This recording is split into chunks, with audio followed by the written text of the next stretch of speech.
Unomachi audio collection. Let's listen to the radio now. Unoco Radio.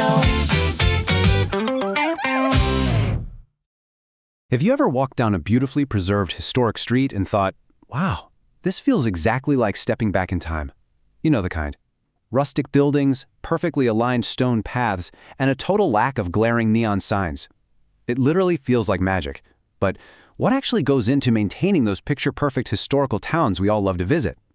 Well, as we're going to see in this explainer, preserving the past takes a massive amount of present-day effort. Welcome to The Explainer. Today, we're exploring the fascinating town design and daily life of Unomachi, this beautiful, historic district in Japan. We're going to look closely at a totally unique approach to heritage preservation. It's a system where history isn't just, locked behind museum glass, but is actually lived in, breathed in, and maintained by a super dedicated community every single day. Okay, let's dive into this.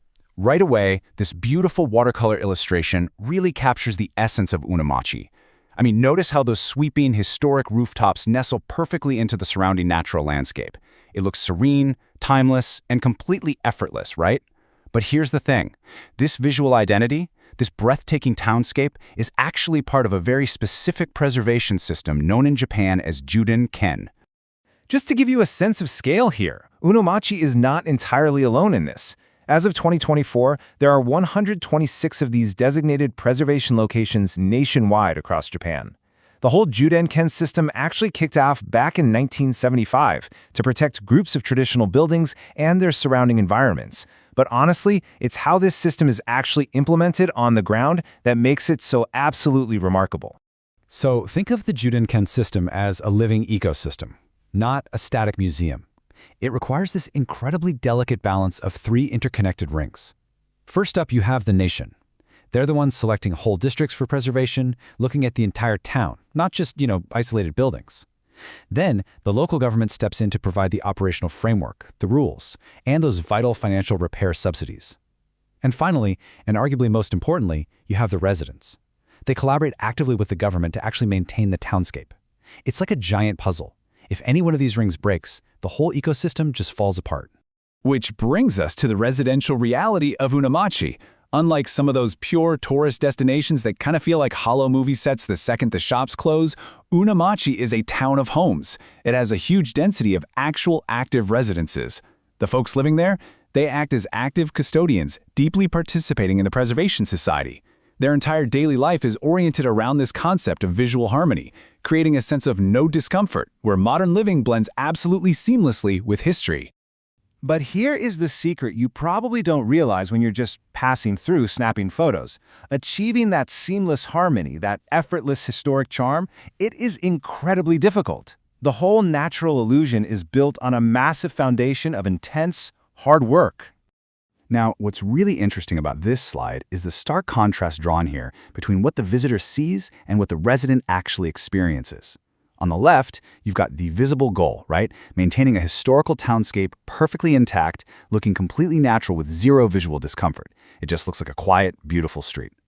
But over on the right, we see the invisible reality, the incredibly strict rules and the hidden labor required to make that street look so pristine in the first place. I mean, just look at the burden these active custodians take on. Every single modern convenience has to be meticulously managed. Want to install an air conditioning unit? Well, it must be carefully concealed so it doesn't break the historical illusion.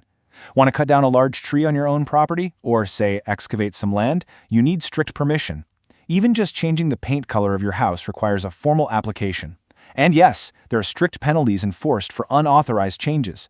The daily organic care required here is literally immense. And because of this deep commitment from the residents, Unomachi approaches visitors completely differently than your average vacation spot. In a standard tourist destination, the primary goal is usually entertaining and amusing visitors, right?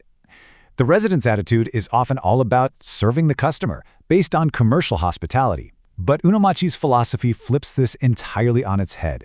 Their primary goal is simply maintaining their natural, authentic living environment. This totally unique approach is actually deeply rooted in the ohenro, or pilgrimage culture of the region. So rather than putting on a show or acting as commercial servants to tourists, the residents operate on this wonderful philosophy of accepting and seeing them off. It is a beautiful paradigm shift. Essentially, They're welcoming you into their genuine, living space, sharing it with you for a brief moment, and then wishing you well on your journey. Let's move to and see how this builds into the very fabric of the community through a continuous cycle of learning. They share their home through guided knowledge, like active townscape guide programs and integrated geopark activities. And this is all supported by historical concentrations, vital learning spaces right there in the town, like the Kaibe School, Mirando, a kindergarten, and historic temples. It's all driven by real community action, featuring local lectures and interactive play and learn events. They are constantly educating themselves and their visitors about the value of their shared space. So the crucial point is finding the balance on what we can call the urban design tension scale. On one side of the scale, you have authentic living. Unomachi's core charm exists precisely because people actually live there day to day. But on the flip side, you have visitor accessibility. Increasing the town's capacity to accept more people directly leads to the risk of over-tourism, which, well, that threatens the very lifestyle that makes the town so charming in the first place. And this tension leads to some really fascinating, honestly difficult debates within the preservation district. Take the accessibility debate, for example. Who are we actually making the town friendly for? If we rip out historic stone steps just to create barrier-free access for tourists, does that automatically equal the correct choice? Or does it fundamentally alter the historic integrity of the district that everyone set out to preserve back in 1975? These aren't easy questions to answer, and they really challenge our typical assumptions about urban design. Which brings us to a really powerful realization, kind of the philosophical climax of our explainer today. In Unomachi, tourism isn't just an industry. It is a mechanism for experiencing different values and deepening one's own internal philosophy. That's a huge shift in perspective. And this brilliantly illustrates exactly how this process works. When we travel, we expose ourselves to external experiences, right? We visit tourist spots, we accept tourists into our own towns, we simulate someone else's values. But why do we do it?